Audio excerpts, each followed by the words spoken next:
Nithyanandam Paramashivoham Kevalam Jnanamurtim Vanvatitam Gagana Sarisham Tattvamasya Dilaksham Ekam Nityam Vimalamachalam Sarvadhi Sakshibhutam Bhavatitam Trigunaraitam Sadgurum Tam Namami.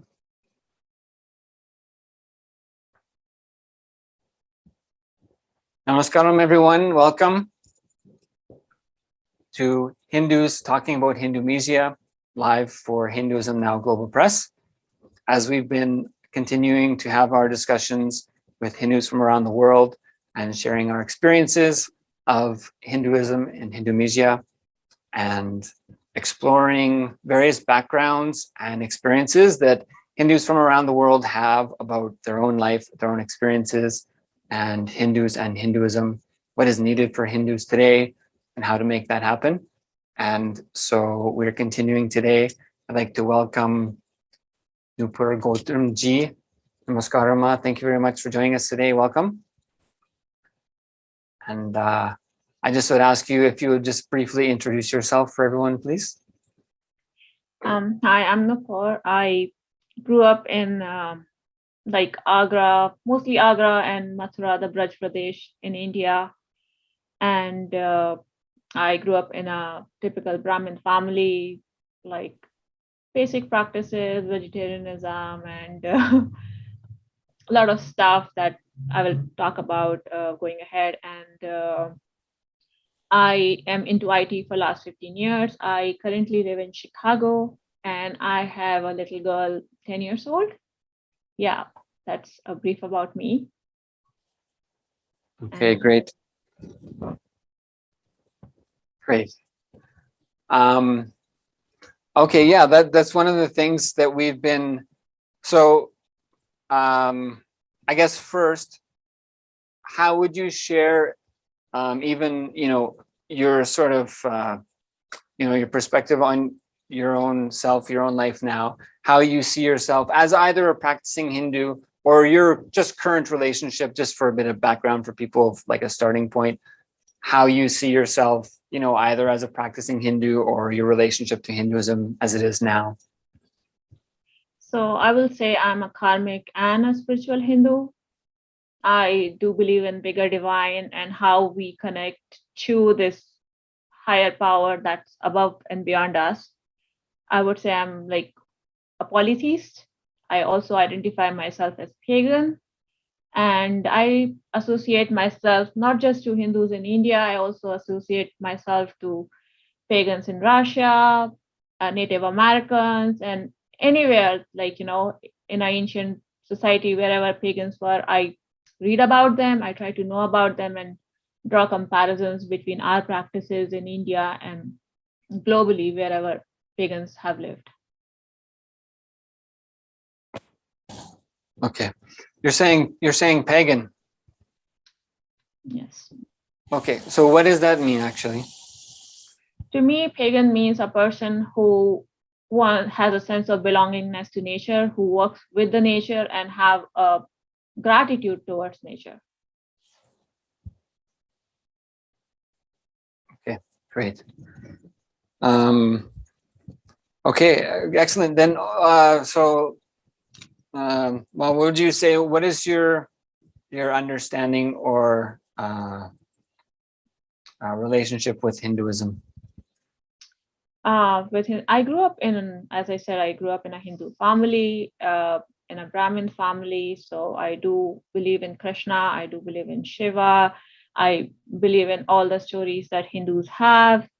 I read a lot of ancient texts by Hindus like Shastra, like Ayurveda, to know who my ancestors were, what they did, what is their contribution, and how they lived for thousands of years before I came into being.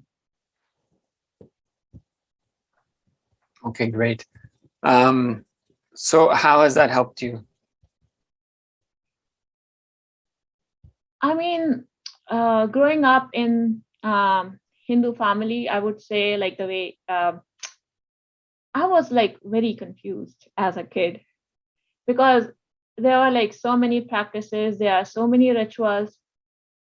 I knew what the rituals are, but I didn't knew why. One of the biggest thing my family was very particular about was taking a lot of shower. You have to be clean all the time, and then animal cruelty was totally frowned upon. So I remember I was 8 years old. I had an egg somewhere, and I told my grandma I had an egg. She ordered me to get all the laundry washed. I had to take a shower, and like she was not happy that I had an egg. So as an 8-year-old, for me, it's like if I will eat anything that is meat or egg, I will be frowned upon by my family. And then there was, you have to take a shower. Like you go out, get groceries, you have to take a shower. You go out, play in the playground, you have to take a shower. You come back from school, another shower. And I'm like, why? Like, why all these things are coming in? But now, when I'm an adult, I'm able to relate to those things. Now we have a pandemic going on, and like as a child you don't think about pandemic, you just think it's a feature that used to happen, you don't feel it would happen to you. And now when I'm at my gym, constantly people are spraying and wiping down all the equipment we use, and suddenly things comes into perspective. Like my grandmother, for whatever reason she never explained, was doing the same thing, because a civilization that has been around for tens of thousands of years would have been through so many pandemics. So they do have a knowledge of how to deal with it, but that reason of why we are doing it was never communicated.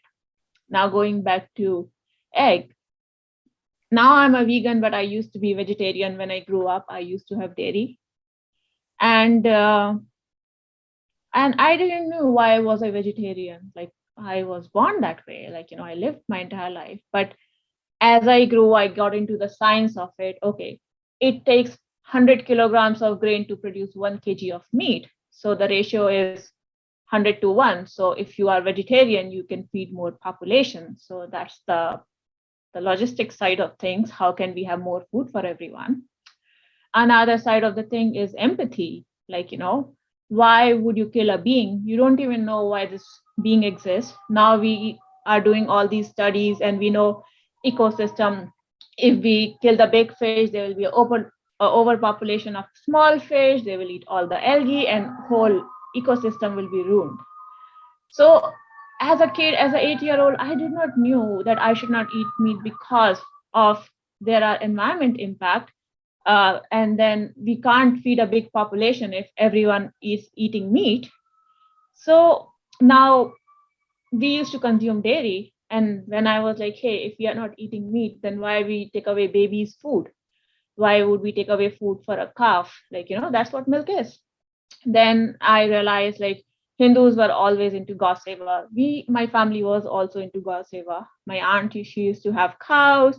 We used to take care of the calves. There were days when calf used to drink all the milk and we had no milk for ourselves. And that was okay because babies, that's what they do. So I thought like, I am not doing the Gauseva. I am not taking care of that infant for whom the milk belonged to. So for right now, I thought it's best for me to be vegan, to not associate myself to this thing, because I know a lot of cruelty is out there on these infants. And I don't know if my source of milk is cruelty free or not. So being vegan is more empathetic. So now coming back to why am I a Hindu or how has it impacted me? When I was a little girl following all the practices that I was told, I didn't know why was I following it. But now as a grown-up person, when I do all my research and everything, I was like, oh, so this is right for these 10 reasons. It's just I didn't knew it earlier. So I've never felt conflicted with any ideology that was, or any traditions or rituals that my parents asked me to follow and the way I live right now. Right. Right. Okay, so you're saying a lot of the meanings were not clear to you as a child. What is the purposes?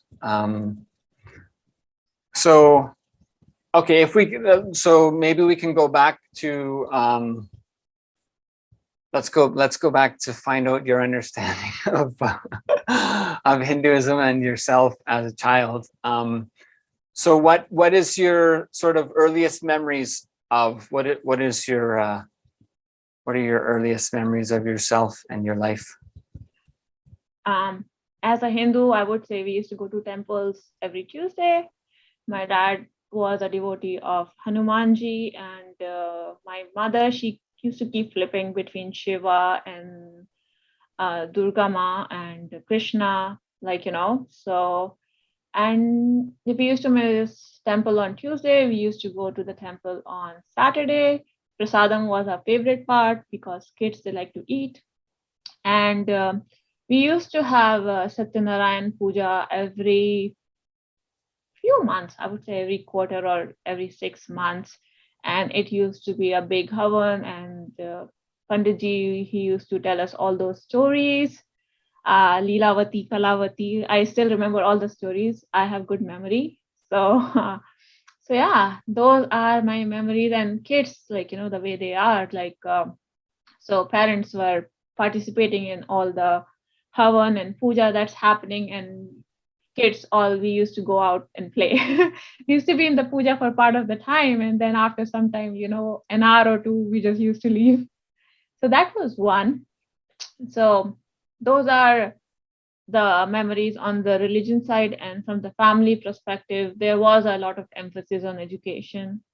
Yeah, we were told as kids that, when you are little, you have to devote yourself to Mata Saraswati, because if you have no knowledge, then you will be of no good when you grow up.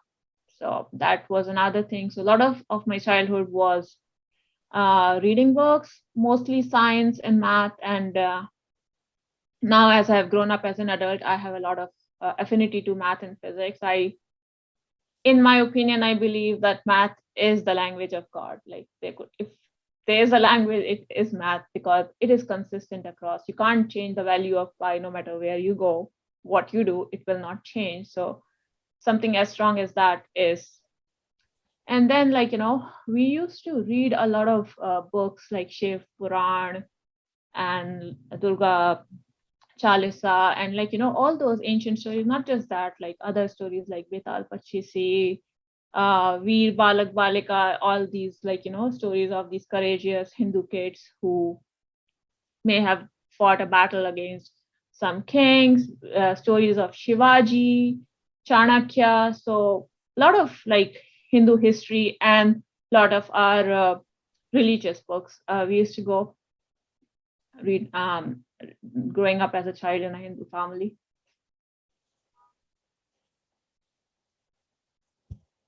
Right. Okay, great. So your early life, your earliest life, you were living in, where were you growing up? Like a small village, a city? What was the place like? I was in, I would say, tier 3 city. I spent most of my childhood in Aligarh and some part of my childhood in Agra, Uttar Pradesh. Okay. And so you had siblings also, or what was who was living in your home? What was your earliest in the earliest times? What was the home life like? So it was my dad and my mother, and I have a brother who is an year older to me. And we used to be very close. Like my father has they are 9 siblings. My mom, they are 5 siblings. So I have 31st cousins. So we never used to live together, but we were a close family. I used to meet them every couple of months. And my grandma was, she used to, when we were little, there was always bhajan playing in the house, especially when we were at grandma's place. So I have kind of memorized Hanuman Chalisa and some other Krishna Bhavan bhajan. We are polytheistic family, so it'll be praying a different god. And then we had all these festivals. There's one festival that is called Basura, which happens towards the end of winters when the summers are coming in. And then there's Chatti, then there's Basant Panchami. Like for every season, there are many festivals. So yeah, all those celebrations. So from your early memories, there was just the four of you in the one place you're living at that time? Yeah. And so how was Hinduism lived in your home at that time? Was it like was there a daily gathering, or was anyone in the home doing something like a regular daily puja or anything? Or what was your understanding of Hinduism as early as you can remember? So my mom used to do puja twice a day, sometimes my mom, sometimes my dad, but the puja used to happen twice a day, every day. And we used to go to temple either Tuesday, and if we missed Tuesday, it used to be Saturday. So yeah. And then, as I said, we used to have havans every quarter or 6 months, something like that. Okay. So, okay, what kind of puja what did they do? Was it elaborate puja, or what? How was Morning, it? we used to have aarti, like we used to start with Ganeshi because that's the first deity we should worship, and then Shiva, Lakshmi, Parvati, Vishnu. I generally my dad used to end the puja with Om Jai Jagdish, that bhajan. So yeah, and yeah, we were not into mantras and chanting. We used to do Gayatri mantra. My dad used to do some chants, chants of Shiva. I don't remember which Mahamrityunjay mantra. My dad used to do Mahamrityunjay mantra.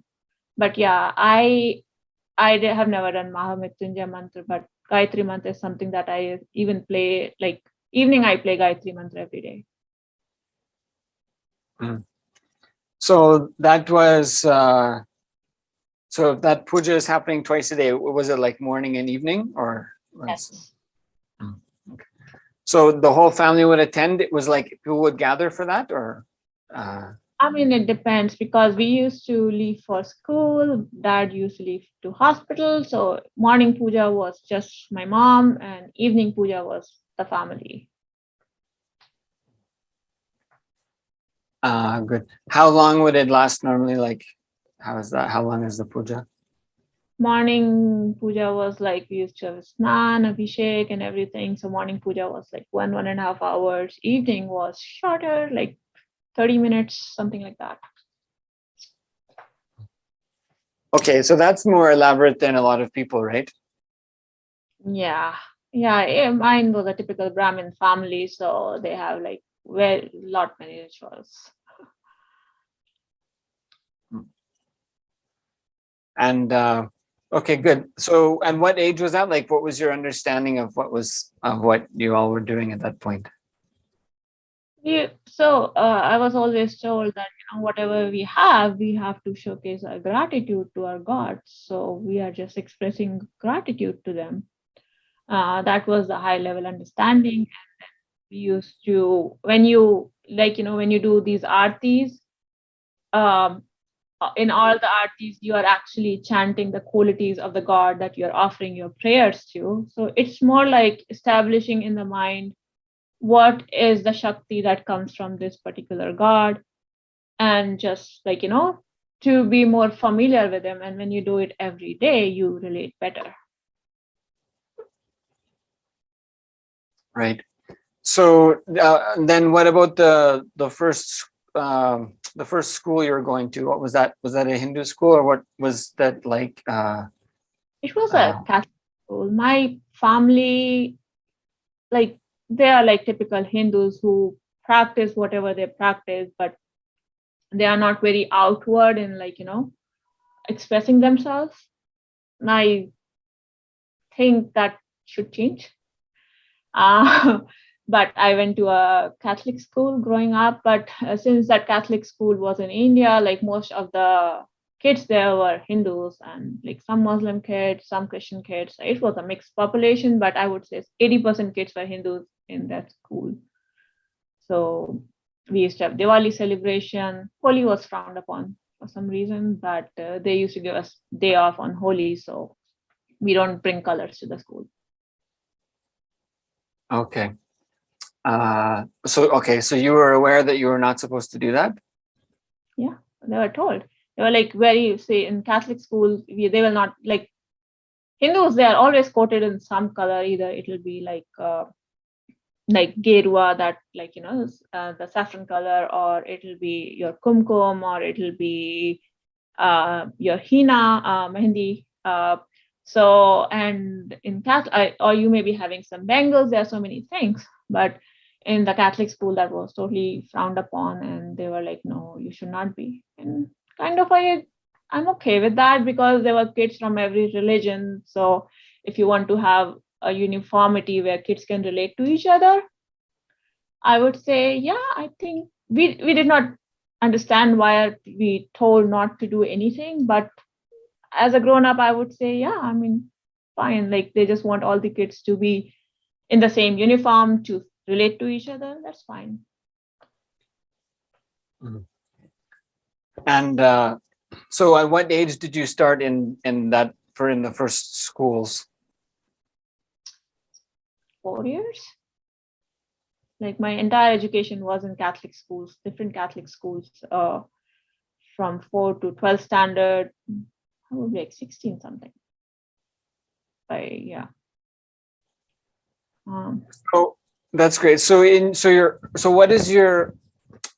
as far back as you could remember, the earliest understanding, what, like you sort of mentioned, that even if you're doing like puja twice a day in the home, and that you're offering gratitude. So what is at the earliest time, what was the understanding you had, like what is Hinduism? So I told you I used to read a lot of books like Shiv Mahima, Durga Mahima, Vishnu Mahima. So like it was not just the puja offering, it was all the books that we used to read as kids.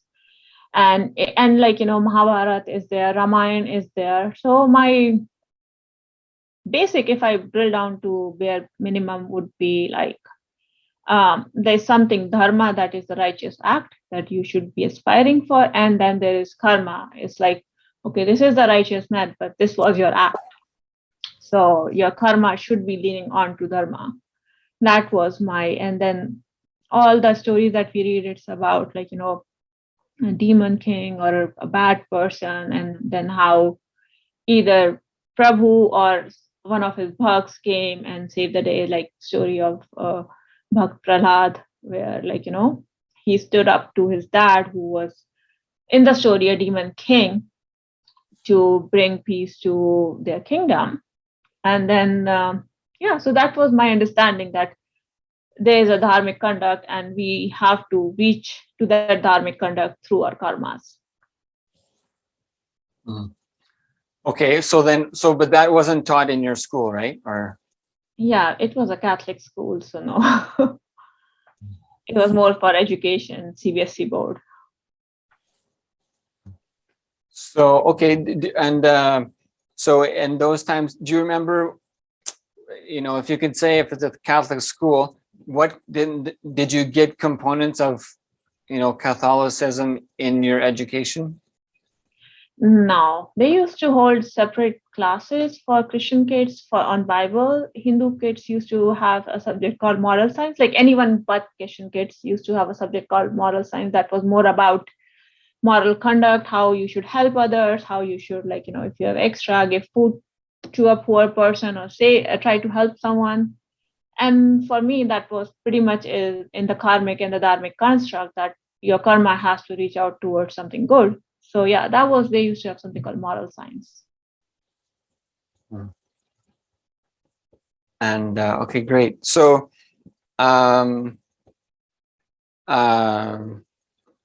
okay, when you're going to school for the first years, what was your understanding that you were like, I mean, because obviously kids have different, understandings about things, but how did you cognize, like, what was your understanding, the earliest you remember, like, okay, at home I'm learning these things, and you said like stories, histories, etc. And then, but at school, it's something different. how did you understand, what was your understanding about, like you had even mentioned that, so there's people in the schools that are of different religions, although maybe even like you mentioned, 80% would have been Hindu. So what was your understanding about that? Like why you would have been practicing one thing out of school and inside of school something different? So again, coming from a polytheistic background, for us, like we don't see someone as different. Like if you see ancient temples, you will have Buddha and Mahavir and all the Hindu deities all in the same complex. If you go to Ajanta, Ellora, or any of our ancient temples, even Angkor Wat is Vishnu temple as well as a Buddhist temple at the same time. So for us, being Hindus, Hindus don't draw the concept of boundaries, because even all the prayers are like, Sabhi Manavo ka Kalyan ho, that means good should be for all the humans, all the manavs, So so there was no sense of that I am different. For me, school was about learning your math, science, physics, history, and civic, biology, whatever subjects are told as per the Central Board of Education prescribed. It is more on the, like if I have to be an IT engineer, I cannot be reading Bhagavad Gita. I have to read Java or AWS or cloud or some technology to be an IT engineer. So for us, and being polytheists, we are open to read anything. There's nothing stopping us from reading or worshipping any deity.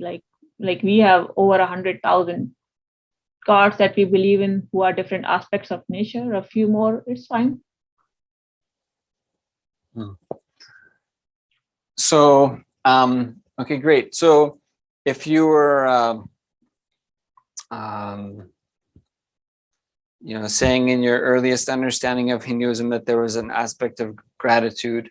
So from that time, how does your understanding evolve from sort of, doing things you didn't understand to maybe, in your later childhood, how did your understanding of Hinduism progress from where you might not remember even what you were thought about to a point where you had some cognitions about what it was, or that it was something that was, even like in a sense, either a subject itself or a lifestyle itself? How do you remember that your, evolution went from your earliest years into sort of where you had a cognition that, oh, Hinduism is kind of a thing that has its own identity or something? How did that evolve for you? Painfully.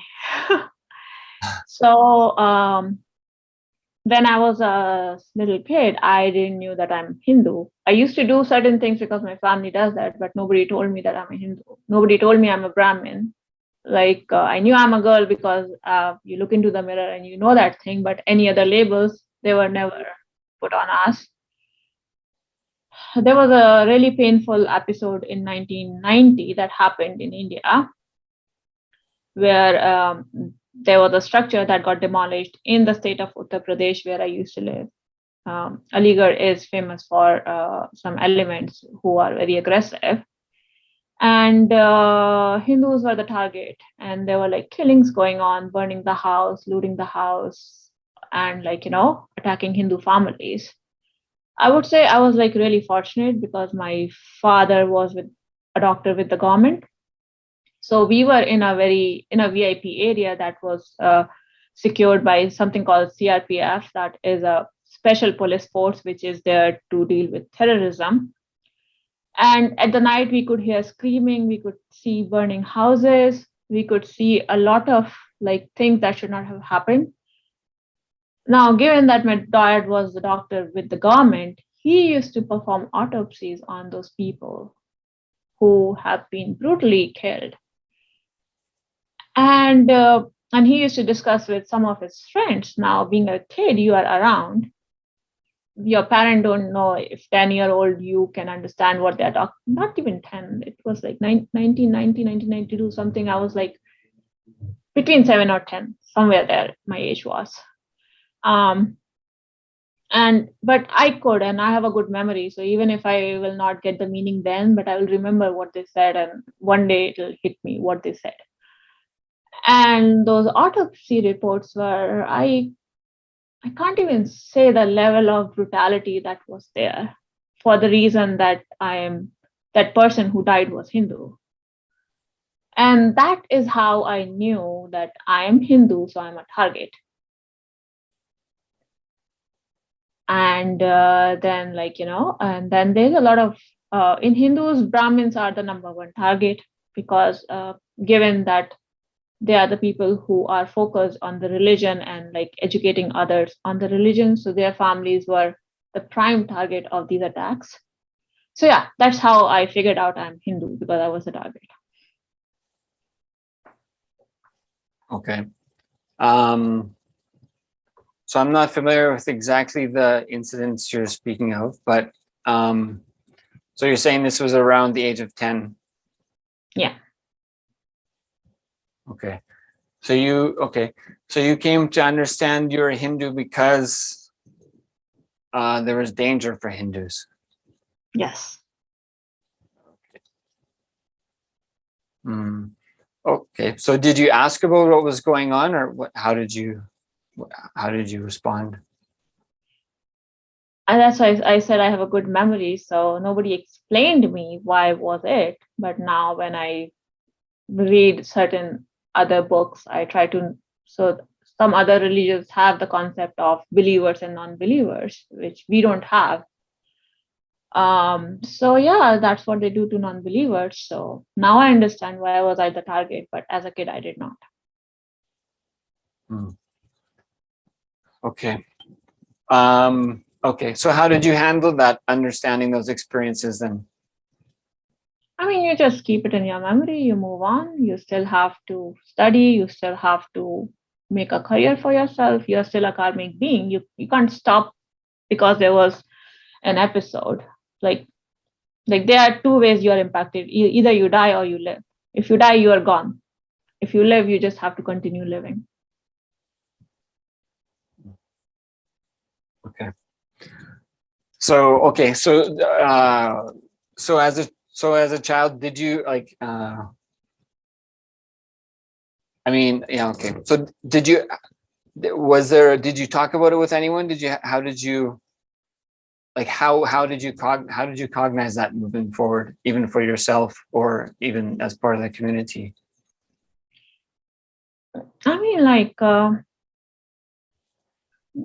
mean, see, you are in a, so what we used to do is all the families, for their own safety, there were like six families living in that building. We used to spend our nights on the rooftop. In India, roofs are flat, so you can actually go, and we used to lock the door so that even if they attack, like all of us are together, so that there is always safety in numbers.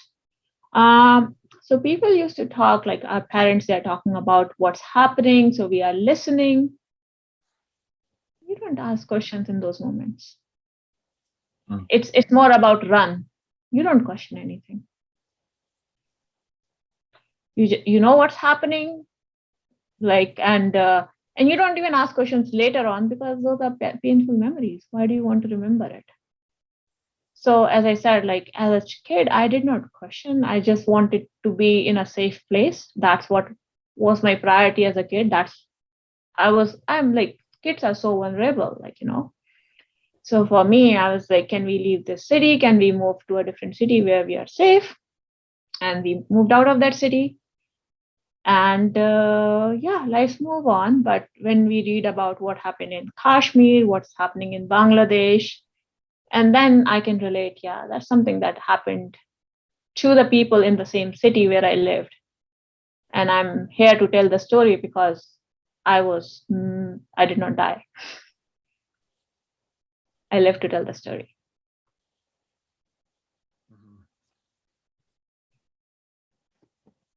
Right. Okay. So Okay, so you left the so shortly after that period you left that city, you're saying? Yeah.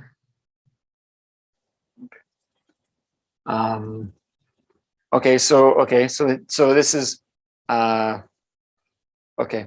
So this is one of, so you're saying this is one of your earlier understandings that, you know, that you yourself were identified as Hindu, as a Hindu person anyway. Yeah. And then also experiencing aspects of Hindumisia. So how does your understanding of Hindus or Hinduism progress from that point then? So throughout my childhood, especially teenage and everything, I was like really focused on my education. So I was not like, after I was like 12, I did not have time to read religious books. I had to focus on my education. You have to get into a good engineering college. You have to get a good job. So I would say from around the age of 12 to 2023 something, I was completely focused on the formal education. So yeah, I was not thinking about Hinduism. Yeah, they do puja twice a day. Yes, we do it. It's just part of life. Like, nothing like venturing into anything. Sorry about this. But then when I was like 24 something, I met a bunch of Russians who were Hindus. And then, like, they introduced me to Brahma Kumari and, like, some of the basic principles. And again, like, that realization that I've been doing this for my entire life. I didn't know the reasons why. And my Russian friends really helped me understand the reason why. That was the starting point. But as there's another like very significant thing that happened in my life. So I am very much into history, and I attended this lecture that was on history of Israel. It was by some Jewish archaeologists who are talking about the prehistoric time, not prehistoric, but ancient times in Israel, how it came into being. And they were doing a lot of research on Torah. So the way the narrative was by these archaeologists, they never said Torah is a book of God. They never said things which are written in the Torah are right or wrong. They had no judgment. All they said was, this is what our ancestors practiced. Now we have to employ all the archaeologists, all the psychologists to understand what were their ancestors going through, that they wrote this book, that they passed on to their offsprings. Like, a big part of any religion or any tradition is, how do I hand off my knowledge to my next generation?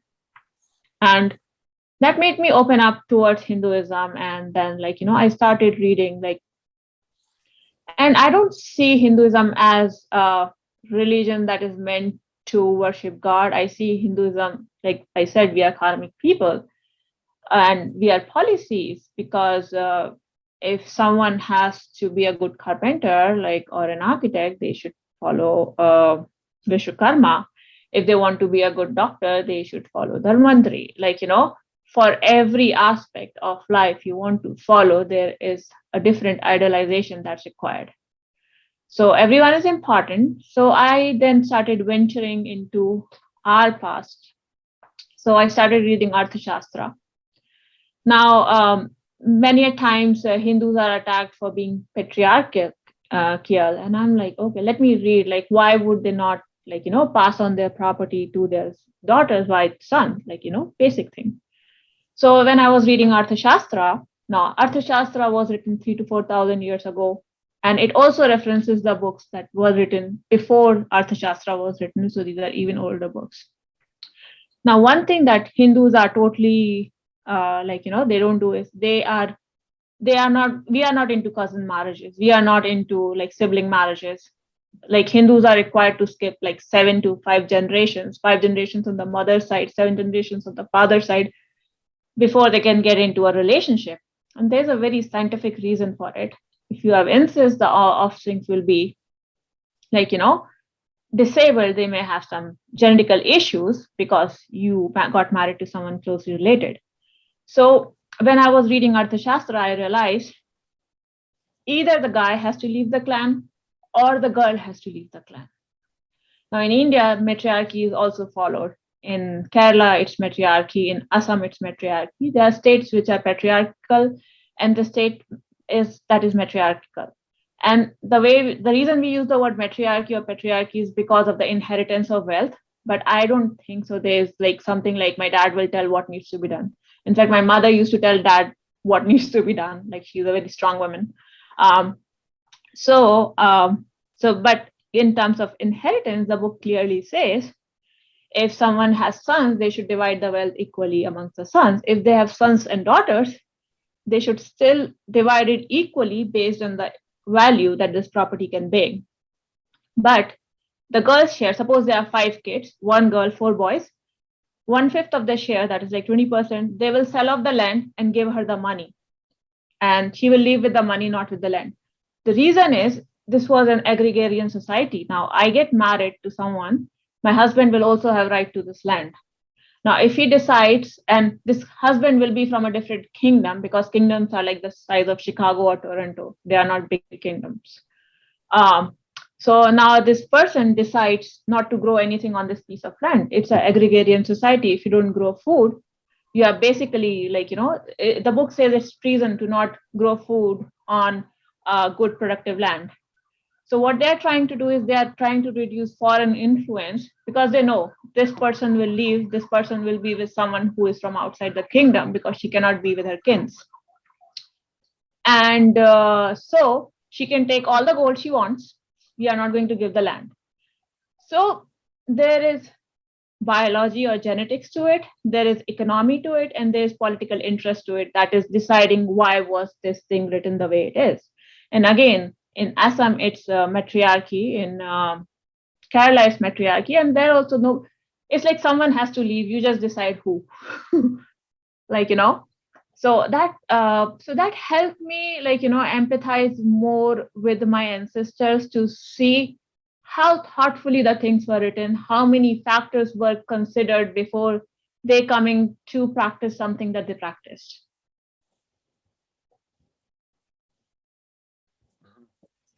Great. Okay, so that's right. So how did you you said that you said you were studying into Artha Shastra. How did that come up? How did you decide that, or how did that happen? So as I said, I grew up reading multiple books, and Artha Shastra, I read the tiny pocket comic book that is meant for kids. So, just general highlight of what things are, what books are. So I still know all the books that, growing up in a Hindu family, you just know things. You know what yoga is, you know what Arthashastra is, you know what Ayurveda is. So it's on the back of your mind. And once you are grown up enough, you have your own interest, start reading all those books. Okay. So when did you start doing that? Like you're saying, at the age of 12, you got into sort of even, more focused in studies. So when did you, because, a lot of people obviously don't study the Shastras like that. So when did you get into that actually more? So I am a habitual reader. I read 2 to 4 pages of anything, like anything. If I have nothing else to read, I will just read cereal boxes or what's written on the behind the plate or my silverware, whatever. I just read things. So especially reading Hindu stuff, it happened when someone attacked me for untouchability. So this white American person told me, you practice untouchability. And I'm like, I do remember taking like 100 million showers, but it was not to hurt someone. It was like, so when the pandemic started and I was like, okay, it makes sense. But to be honest, when this person attacked me over untouchability, I read my history and his history. I'm like, you come from Europe, you had plague for 300 years and you could not get rid of it. If you would have showered more and practiced some social distancing, it would not have lasted 300 years. So do I think of untouchability as Do I believe in being wrong to people, doing wrong to people in name of classes? No, I don't think that way. But what they used to do out of, again, they used to segregate society by profession, because what happens is, what person in one profession has one kind of exposure. All the doctors will have one kind of exposure. People working in tannery will have another kind of exposure. People going to war will have different kind of exposure. So what they used to do is, they used to ask these people to have different residential areas, and they never used to share the water from the well, because again, the well can get contaminated. So the idea was, if we can keep people in isolation, and if something starts, then we can contain it to that particular village. We will just freeze, movement from that village. So those people will definitely, nobody can save them. Even this pandemic, with all the modern medicine, we haven't controlled anything in 4 years. So there was a lot of isolation in the society, as opposed to Europe, where plague was there for 300 years. Like, it never stopped, almost.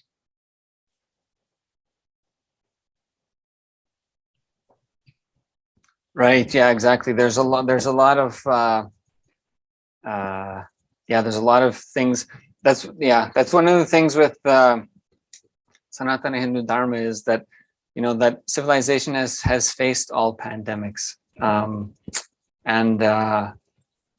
even the aspect of, as you had mentioned, like preserving the DNA of the rishis. And it's it's rare. It's something that it can be developed over time, but obviously, it takes a certain level of, even intelligence to even have that as a concept and a goal. So what about your teenage years then? How was your understanding of yourself as a Hindu, or challenges you faced with Hindumisia, or what was that time like for you? So teenage years, I would say I did not face anything, because we were in a safe city. But yeah, we used to hear news all the time, like the way we hear it now about Bangladesh or any other country. So yeah, but I was in a safe place, so I did not face anything first time there. So, okay, so you're saying you're hearing about like violence against Hindus. Is that what you're saying? Yeah. So how did you understand that as a person? Like,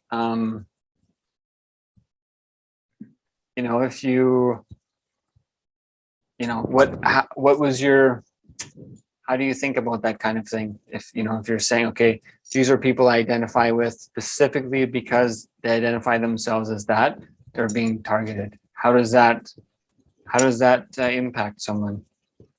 So as I said, like for me, pagans are all Hindus. I have read about monkey god temple in Mexico, which is Hanuman. I can look at it and I know it's the Hanuman temple that is in Mexico.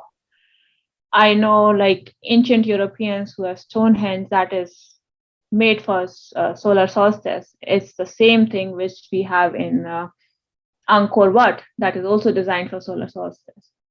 So attacks on Hindus or pagans, the word pagan is coined to divide Hindus basically. If I read about all the ancient Greek history, so I was reading Garun Puran, and then I was reading about that story, like, you have to give coins to this guy who will ferry the dead across the river of dead. It's the same story in Hinduism. It's the same story in Greek. How will you say the people who have the same stories? Like Zeus is like Indra, and Hades is like Yamraj. Like how Athena is Saraswati. Like how do you say like these are not the same people? So I would not say attack on Hindus is what is happening in India. Attack on Hindus were there in Europe. And so much so that those times when Hindus existed in Europe was claimed to be the Dark Ages. And everyone is gone. Even Europeans don't know about their own history. It has been wiped so much. The reason why I know is because I read a lot of archaeological things. I see all these archaeological artifacts and I know how is it related to what I have practiced. And what happened to all the Native Americans in US? They were killed in millions. Same thing happened in Latin America. Same thing happened like uh, like in Persia, the main goddess was Anahita. Anahita is like Durga. If you look at the image of Anahita, it's Durga. You know it. Not yeah, it's Durga. Yes, it's. So what happened to all the Hindus in Persia? What happened to all the Hindus in Europe? I was in Field Museum, and there was a shrine that they say, oh, this shrine is for this, and it was a Chinese shrine, and they said this is the shrine that farmers used to worship. I can look at it and I know it's a temple. It is the temple of Bhudev. Just because, like, with distance, the language change and the name change, that doesn't mean I don't identify what these artifacts are. So like if I like there was a paper published by one of the universities in Israel. They said in mainland India, in the areas of Afghanistan and Pakistan, around close to 600 million Hindus lost their lives. 600 million is a big number. In a time when you don't have atom bomb, you have to kill each and every person with a sword. Each and every of those 600 million, how much cruelty is required for that? And where did all the Hindus go? We went in Persia. What happened in central Iran? And what happened in Europe? What happened in Native Americas? Like, if our temples still exist, where did the people go who made them? Mm-hmm. Right. So what is the meaning of that then? If I think of it in a karmic way, I was reading Gita, and there is this shloka. Let me remember it. Yada yada hi dharmasya glanin bhavati bharate. That means this is like a cycle of nature. When people are not connected to dharma or righteousness or God or whatever you say, but when people are not connected to that good energy, they start doing bad things, and those bad things bring about destruction. So violence against Hindus, I would not say is like 100 years old. It's at least few thousand years old and has been going on nonstop. Mm-hmm. Okay, good. Yes. So so how does it happen? Where does it come from?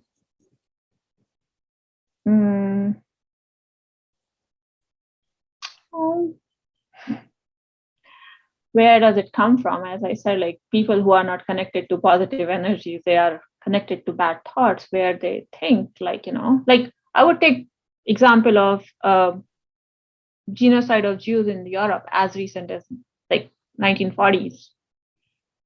Why are they killing Jews? What have they done? Because like maybe people are jealous of their affluence, maybe they are making more money, and sometimes people think the easy way out is, this person has money, let me kill him, take his money. Jews were looted in Europe.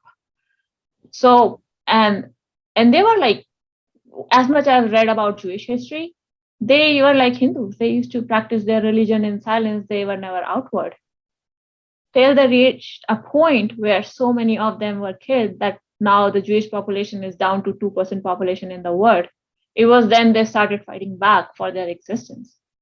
Judaism, the ancient record that they have identified is like 1920 BC. 1920 BC is like 4,000-year-old religion. And they have been through all these atrocities, the same atrocities that Hindus are going through.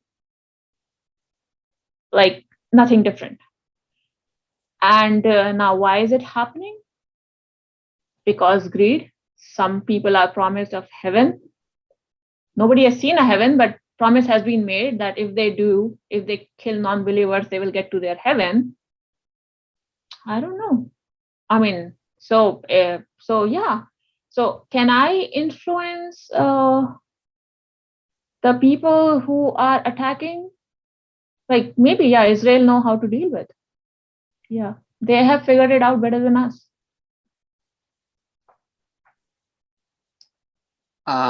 Sorry, can you say that last part? Can you figure out what? So can I figure out how to deal with Hindumisia? I mean, yeah, we can follow Israel. They have figured it out.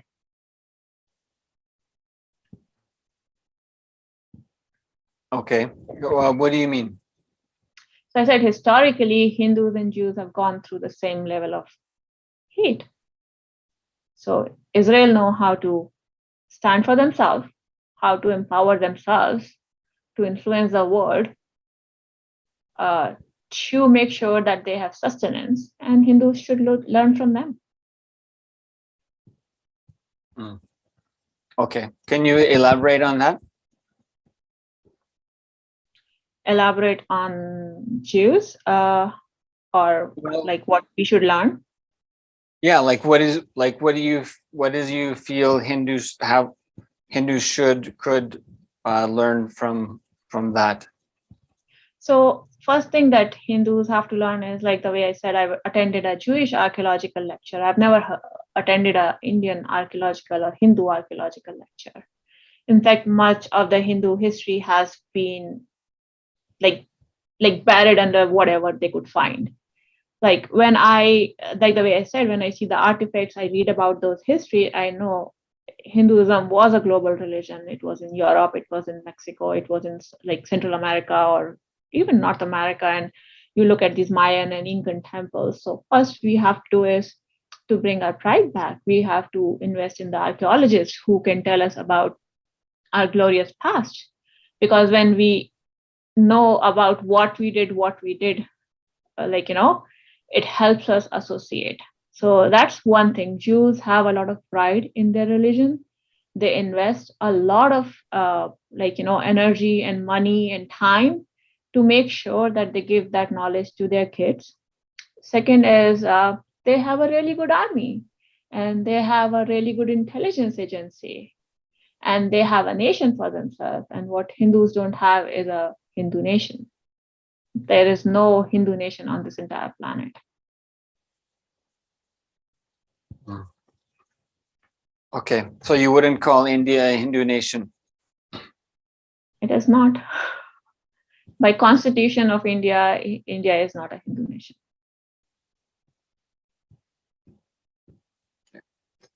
So how do you feel most Hindus view that as, is India's the Hindu nation or not? How do you feel most Hindus feel about that?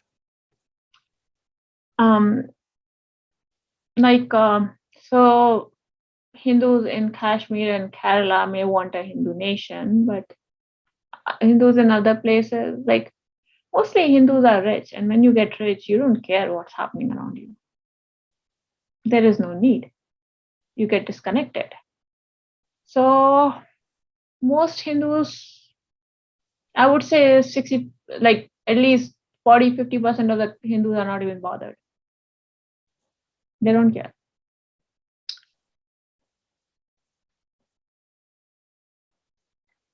So if there's nearing 1 billion Hindus in India, what is your understanding of how they view this, this issue of Hinduism in India, Hindu nation? What do you feel is the general issue or perspective there? I mean, to be honest, I can speak for myself. Like, I can't speak for everyone, but I feel people are generally disconnected. You feel that what, sorry? I feel people are generally disconnected. They don't think about it. Okay. Why or how is that? Why I feel that way? Because that's what I feel. I like I said, I cannot speak on someone's behalf, but I feel they are disconnected. If they were connected, what happened in Kashmir or what happened in West Bengal recently, or what all those things would not have happened.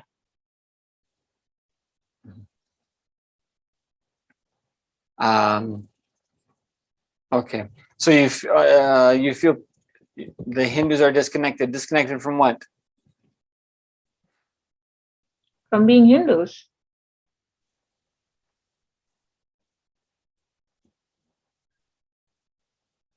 Okay.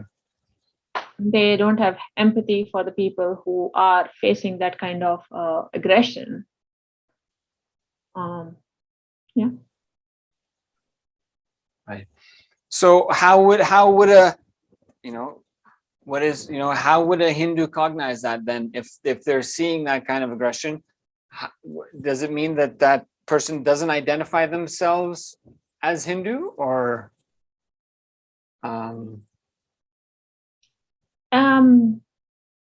I feel like they are like more individualistic, so it's like I'm not bothered till it happens to me.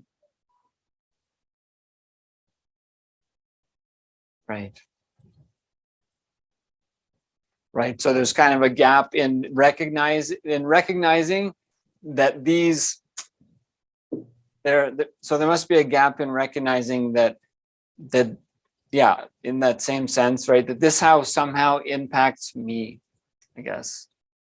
Yeah. Okay. Okay. And okay, that's great. Then what about so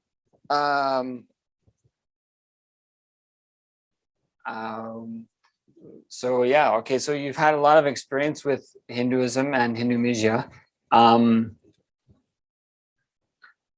What is your understanding about where, about the future for Hindus or Hinduism, or what needs to happen or what will happen?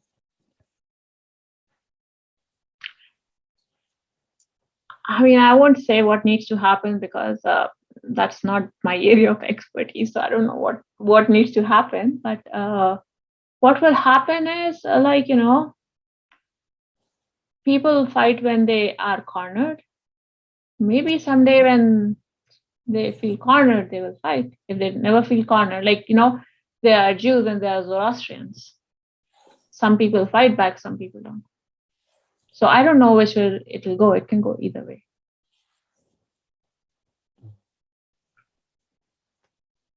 So okay, so you've so what would be is there a non-violent solution for Hindus? Solution is always nonviolence, and solution is if everyone is educated to the same level, then when people do stuff that is not right, when they have nothing else to do, like if you're in a job working 9 to 5 and you have nothing else to think about and you are in a comfortable place, then you have a life to look forward to. So yeah, if we can educate everyone, to be more humane. And I'm not just saying this for India, this is globally. It's not that like there's fight going on between US, Russia, Ukraine, and we kind of assume these are rich, educated countries. But I don't know, violence is in human nature. And there's another mathematical thing about it. So for thousands of years, the maximum human population that existed was 1 billion, everyone together. Now human population is at 7 billion. So biologically, what happens is when we exceed the carrying capacity of that ecosystem, in this case, the ecosystem is this planet Earth, violence will erupt because Earth has to neutralize this population, because now there are so many humans, animals have no place to go.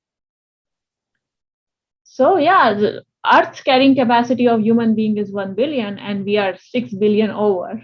That's a lot of over.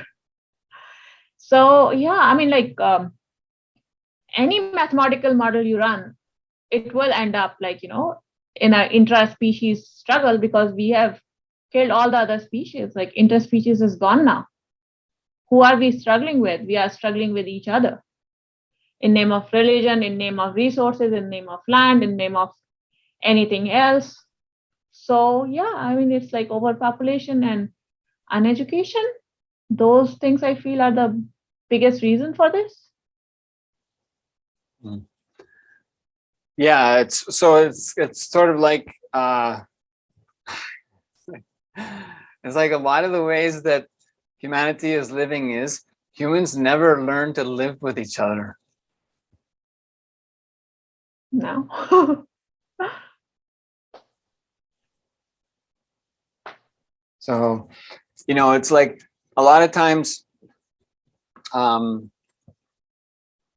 yeah, it's, yeah, that seems to be one of the major issues.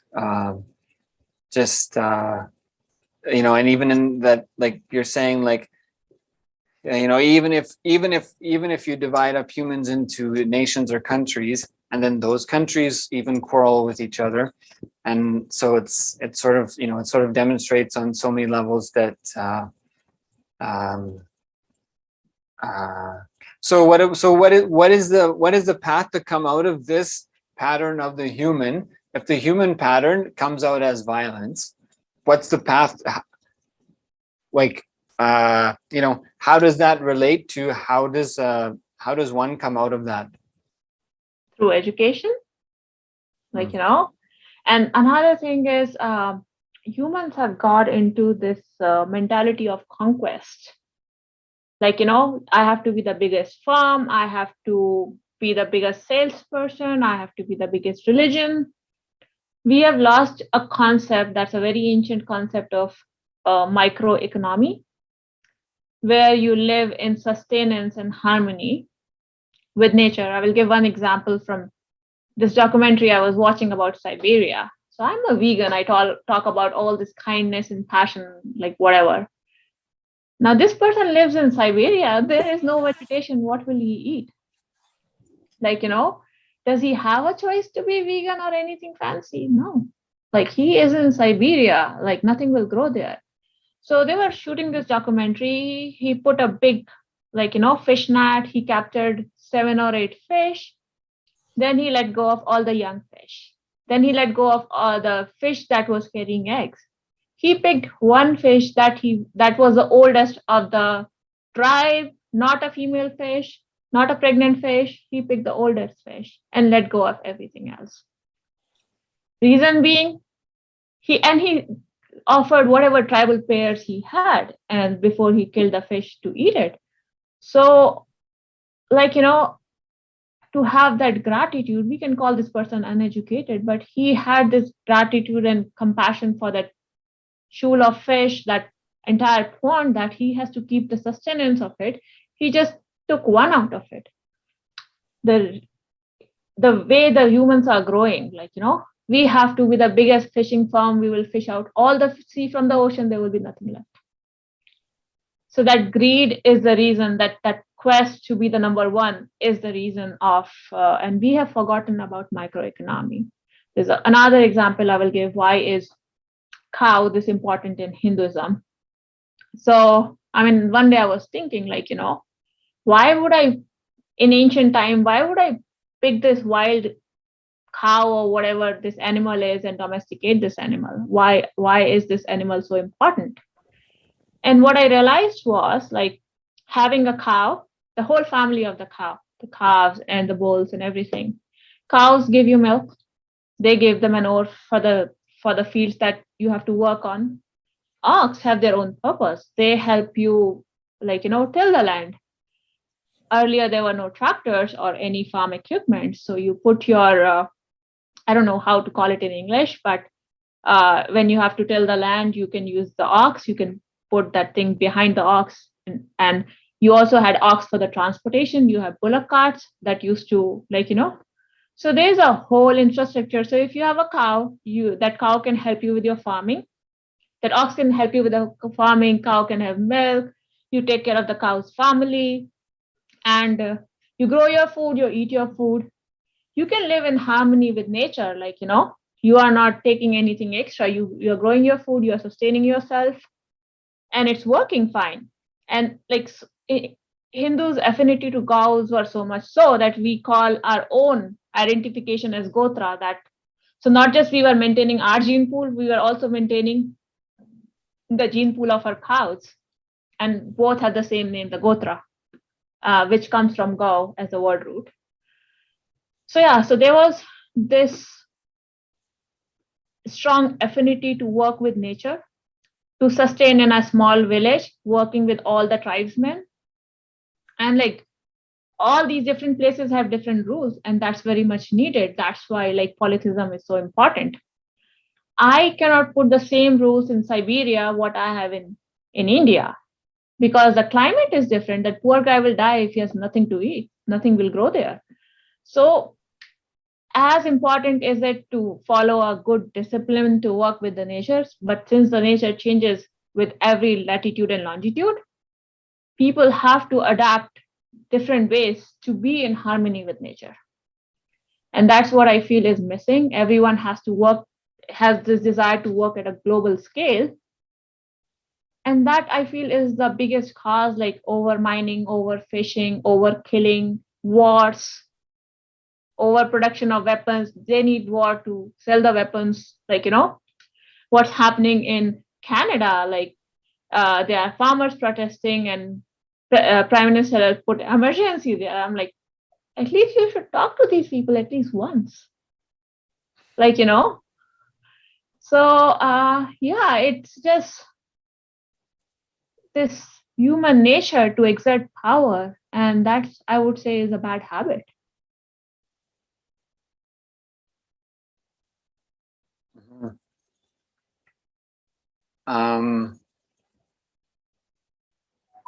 So so did you, growing up as Hindu, did you recognize that Hinduism is providing those solutions and that it's not being provided in other places? Did you recognize that?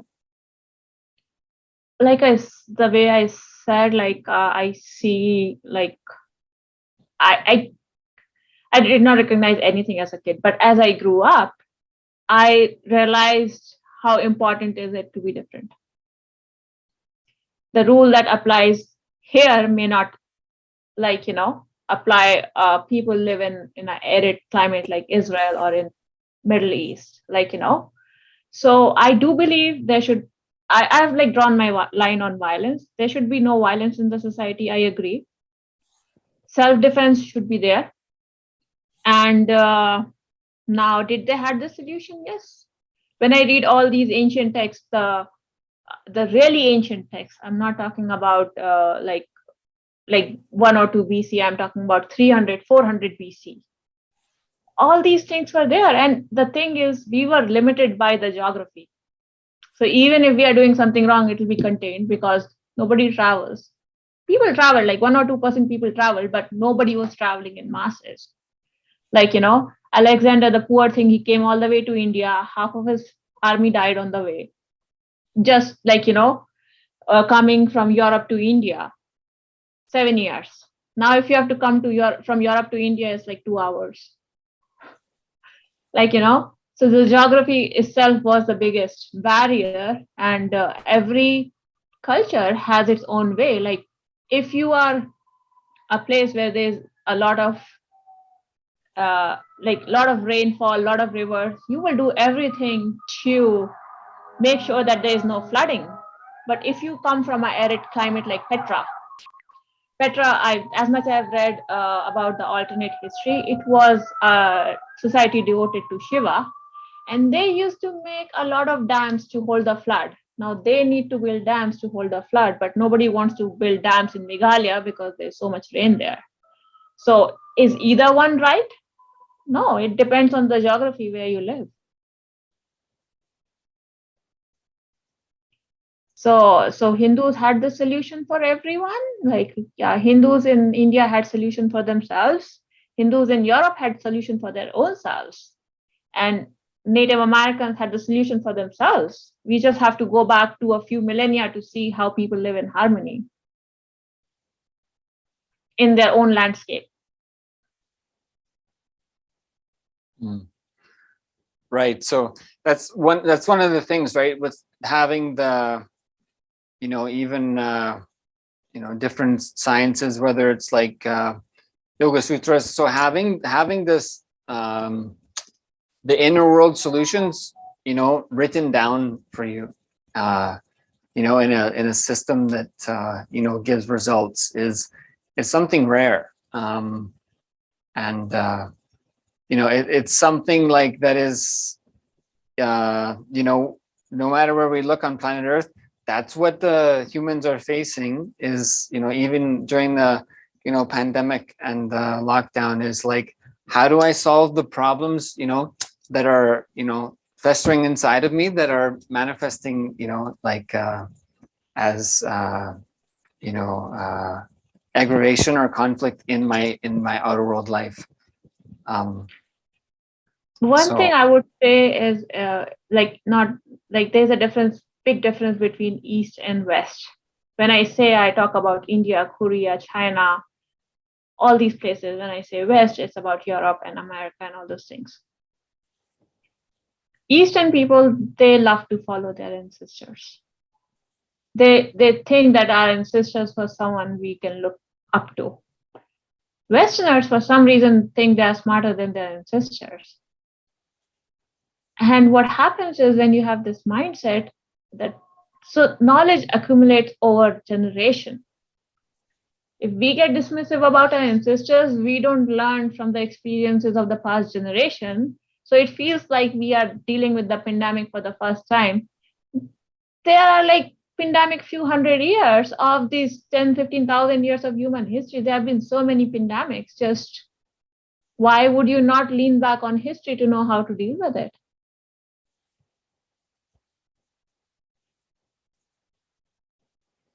Yeah, there definitely is an education in the Western world that it likes to tell the story that this civilization is always improving, and it's improving vast. It's coming from a very lowly past, and sort of like it's moving into heights of greatness that it's never seen before. I mean, like, if you can make pyramid again, I would agree. But pyramid was built in ages back. Angkor Wat was the biggest thing about Angkor Wat temple is those stones are arranged. There is no cement in those stones. You make that architecture and then call yourself great. If they could achieve that in that time and you still can't do it, I doubt the greatness. Mm-hmm. Then what about, so how have you, being in and around Chicago, what is your experience like there? Like, how long have you, or, what kind of, obviously it's hugely different environments. So, what do you see? What has your experience been of, growing up in India and having your experiences there, and moving into even US, or, I'm not sure where you may have been before that. How does that change things for you or your family, your kids, or your understanding of, the value of things you've experienced in your life, or the differences in the place you are now?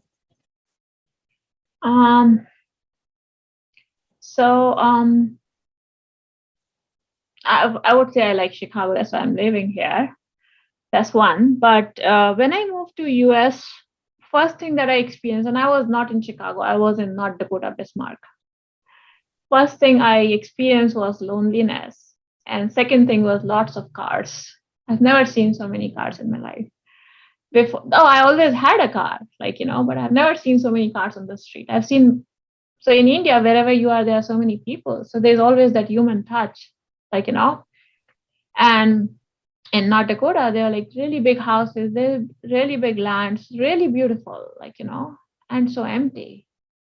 So when I moved to Chicago, I remember I got on the train and someone just you walk and someone just hit your shoulder, not intentionally, just because it's so crowded.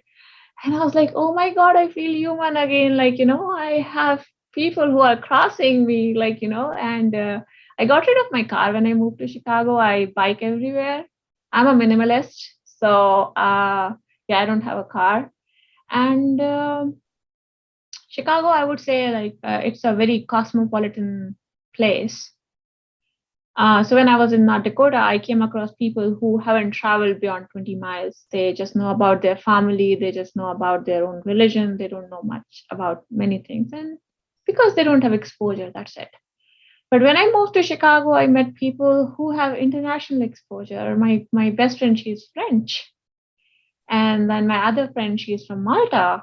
And this other friend is Romanian. And another friend is Polish, So I met people from all these many different cultures.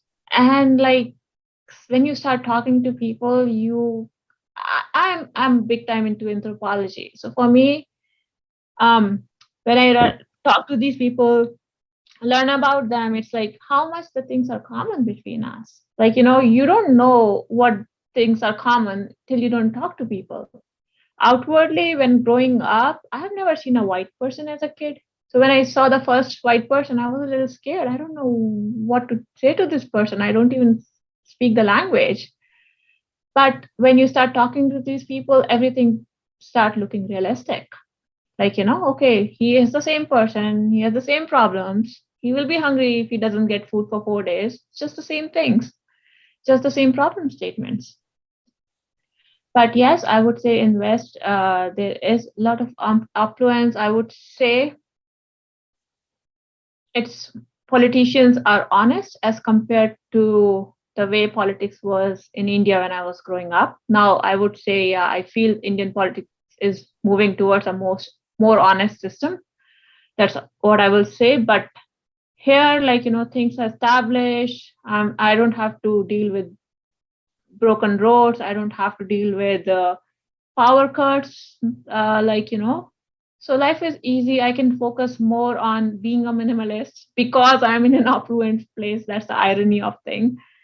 And I can focus more on educating myself because I'm not dealing with many low level things that I have to deal with in my home country. So, from the enlightenment perspective, you get enlightened when you have more time to think about things. You don't get enlightened when you are firefighting. You have no time to think. So yeah, Chicago made me comfortable. That's how I will put it. So, when or why did you leave India? I went through a really painful divorce. My ex-husband was very violent, and I lost my father. And loss of my father was another big event that moved me towards Hinduism. And in that moment, I was not ready to deal with anything that was around me. And the easiest path is to run away. So I left India. I moved to US, and things, given the structure, are simpler. Being a single parent, it was easy. I don't have to get into line to get my daughter, get admission for my daughter in a school. Here, wherever you live, there's a public school. So that social infrastructure that West gave was really enabled me to be successful being a single parent.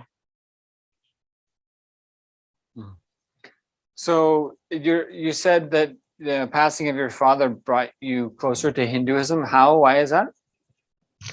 So after my father passed away, I read this book. I was I was really close to my father. Everything that I aspired to be is I should be more like my father in every way. And I read this book called Many Lives, Many Masters. I was just trying to figure out, why did my father leave? So we all understand people die, but when it's your own who dies, it's a lot of trauma that you have to go through. So when I was reading Many Lives, Many Master, and at the same time, I did my horoscope. So this book talks about when you are born, when you die and you are about to be reborn, you talk to the higher souls and they ask you what is the kind of life that you want next. And it's pretty much on your karmic backlog, So just in case, like random example, I would say, hey, I never got the opportunity to swim. And they would be like, how about we put you on Maldives, like, so that you have all the opportunities to swim. Like, so it's all about the karmic exposure that you never got in your past lives. That is what you have to face. Now, and I lost my father, my marriage fell apart, and I'm alone right now. So when I was reading this book and then I did my horoscope, and it says, my horoscope said, like, I was kind of a rich person in past, and I was not, like, not empathetic to my family. I focused my entire last past life making money. I was not empathetic to anyone. I never stood up for the people in any way. So my this life is all about losing the people I love, so that I feel the importance of having those relationships in my life, because till you don't lose something, you don't even realize the importance of it. And I went through like a lot of things in my life, and then the moment I changed my mindset, that earlier when I was born, the mindset was people should be there for me. After I lost my father, my mindset was like I should be there for anyone who needs me. And part of it is that book and my horoscope that literally tells me to do that. So you discovered this after you left India, like this book and this horoscope? This was around the time my father passed away, and I left India. Like it's like in between, like in the same time frame. I'm planning for my visa and stuff. I've started prepping up. I'm reading this book. My father passed away, and like multiple things. And my daughter was like 5 years old. So like no, when my father passed away, my daughter was like 2 years old, and when I left US first time, she was 4 years old. So in those 2 years, my entire ideology towards life changed.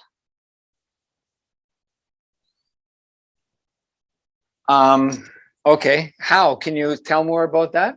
Your entire Like the way I said, when I was younger, when my father was there, I had a lot of expectations around people doing things for me. And when it changed to what should I do for everyone else, that's when I was like, hey, I should be vegan, because I have to make sure that I'm doing nothing that has cruelty in it, or I should be minimalist because I don't want to burden the environment that is already overwhelmed. I started recycling more. I try to recycle everything. Like I remove labels from all the plastic, because I know if I throw away the plastic with label on, it will not be recycled. So I'm with that hair dryer for 1 hour, removing all the labels from all the boxes before I put them for recycle. So and then so I'm a single parent. I am pursuing my education. I have a full-time job with a consulting. It's a pretty demanding job. And people ask me like, how do you find time? And I'm like, what else do I have to do? Like, so I got into better with time management. I set my goals. Like I'm vegan, and growing up vegetarian, veganism is a big change. So then I have to figure out how to be vegan. But when you set those goals in your mind, you achieve them. Okay. So you feel there's been a shift for you that has to do with this thing of a difference about things being provided for me and me providing things for other people. Is that a shift is that what you're saying? Yes, exactly.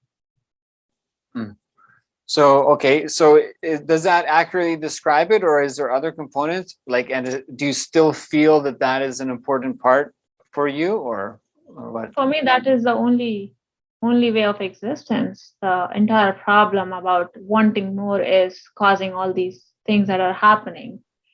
But when you start giving more, and if everyone does that on the society to give more to each other, we will be like more harmonious. So can I change everyone? I cannot, but I can change myself. Okay. Because, in a lot of ways that sounds counterintuitive, right? Like, that if I give more to other people, I'll be more fulfilled. Um,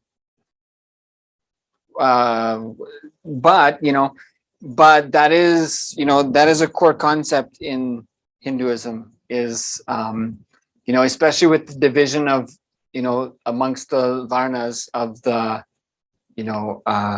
the powers in society, the ownership of land, the handling of money, the weapons, knowledge. Even that the varnas keeps those separate so that no power center becomes exploitative of others, and all are dependent upon others. And so the purpose of the existence becomes freeing yourself from your karmic baggage, and basically being able to focus in that that trajectory of life, but also being able to contribute whatever is your aspect or your area of expertise. So that must have been a process for you, right? I mean, I know like people becoming a parent, that is some people respond that way, but some people don't. It must have been a process for you. Like even though that is something that is prevalent in the history of Sanatana Hindu Dharma, it's not something that everyone picks up. So for me, the moment that turned me to giving was when my father passed away, and he was a doctor. So we had a really big house, 16 bedrooms. Like, who needs 16 bedrooms? And then, we have closets full of clothes, like so many clothes. I can't, and I went to that house and I'm like, my father is gone. He's the only person I wanted. Now, what will I do with this house, these cars, these clothes? Like, what should I do? Like, I don't want it. I want my father. And that was the moment that mindset shifted. Like, people in my life are more important than anything I can own.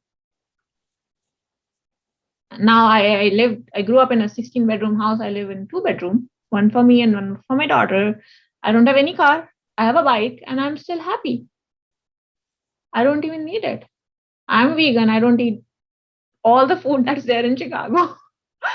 And still I'm happy because I don't even need it. People feel sad when they don't get what they want. Here, I don't even want anything. There's nothing to make me sad.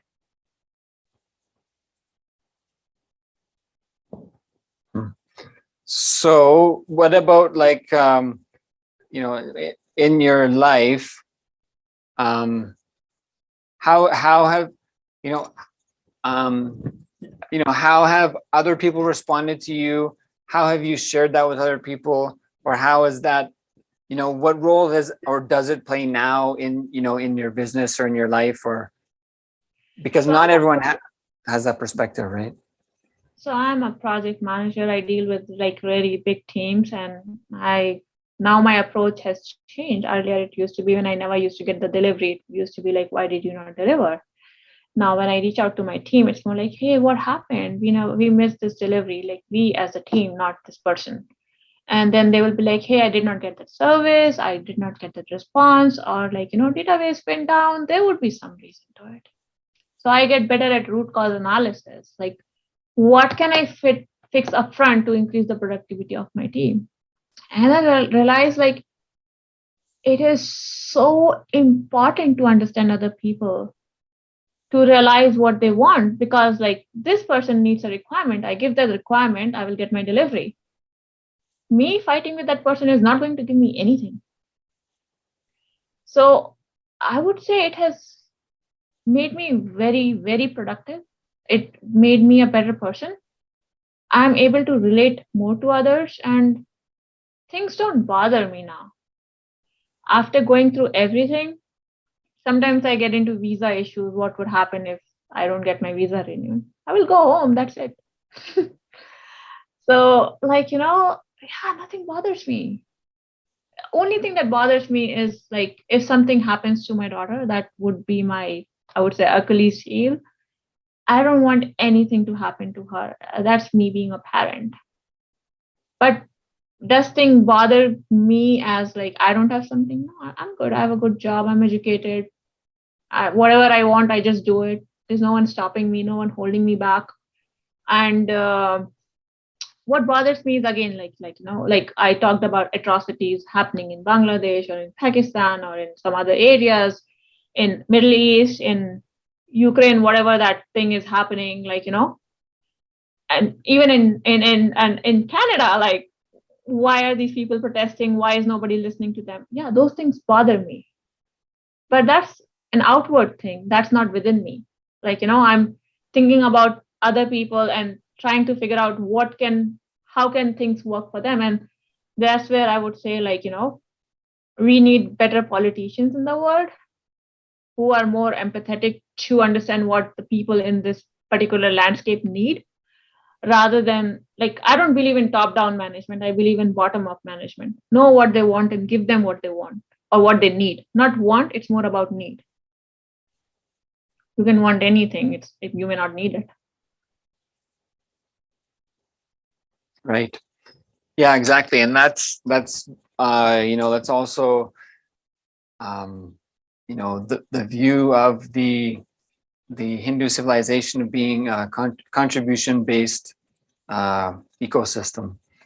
And so even then the things like the necessity in that economy, the necessities are provided, the things that do not diminish by sharing, such as education, is provided freely.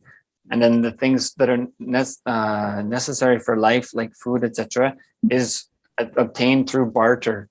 And then the luxury items are heavily taxed. So even in to that extent, the ecosystem of Sanatana Hindu Dharma is ensuring that everyone has the opportunity to focus on how they contribute. Sorry, go ahead. So I had like a really interesting conversation with my dad, who was a doctor, and I, for whatever reason, decided to not pursue medicine because I told him I'm not going to devote 30 years of my life just reading books. So I will be an engineer, quick thing, 4 years degree, you get a job and you do whatever. You will start making money, basically.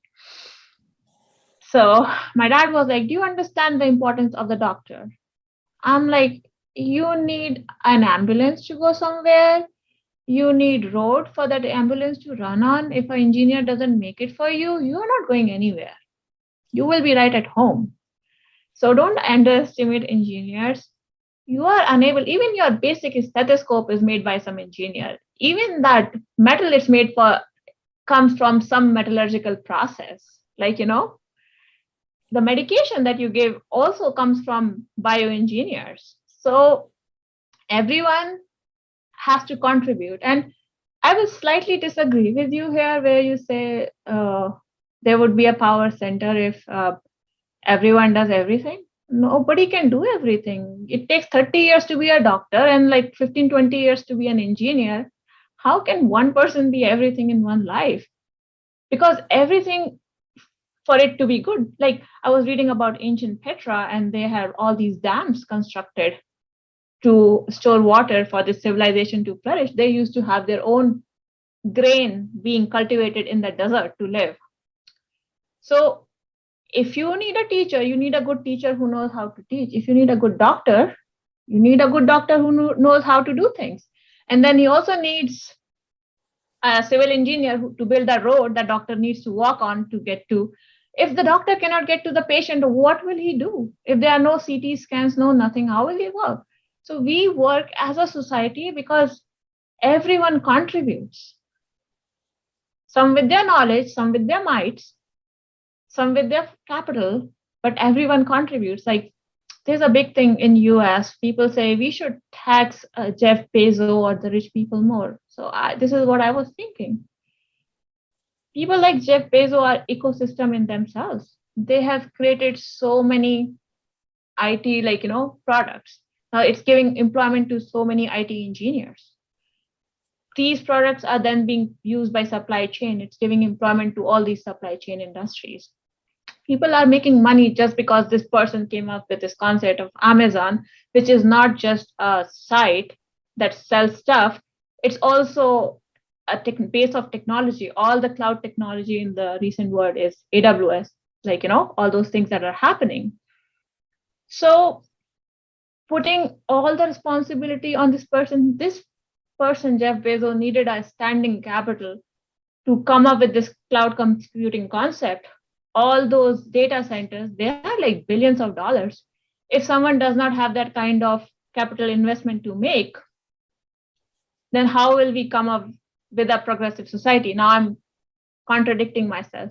Here I am talking about microeconomy. Here I'm also supporting Jeff Bezos, who is a capitalist.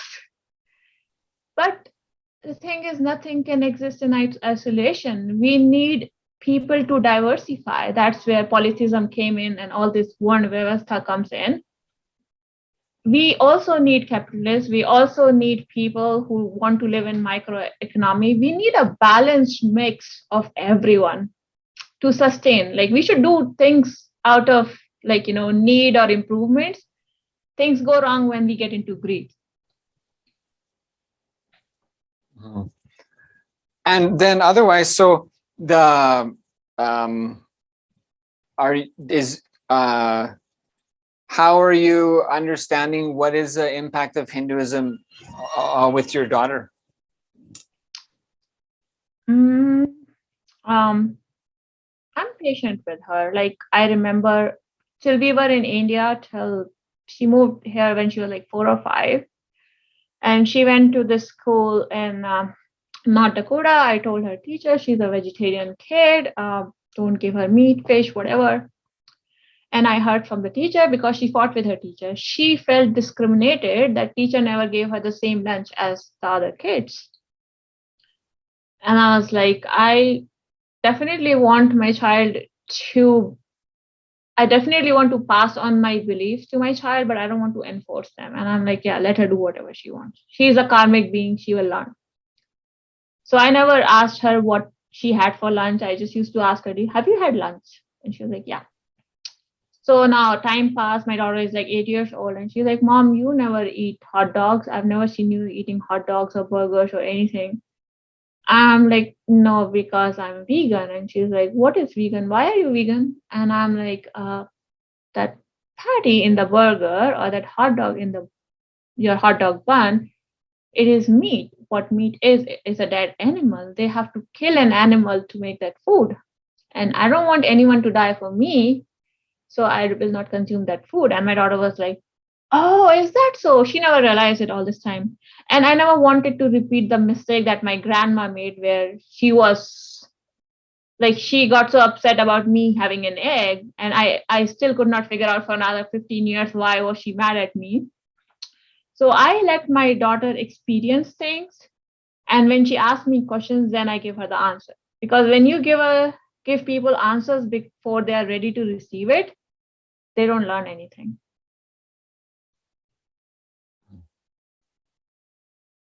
And yeah.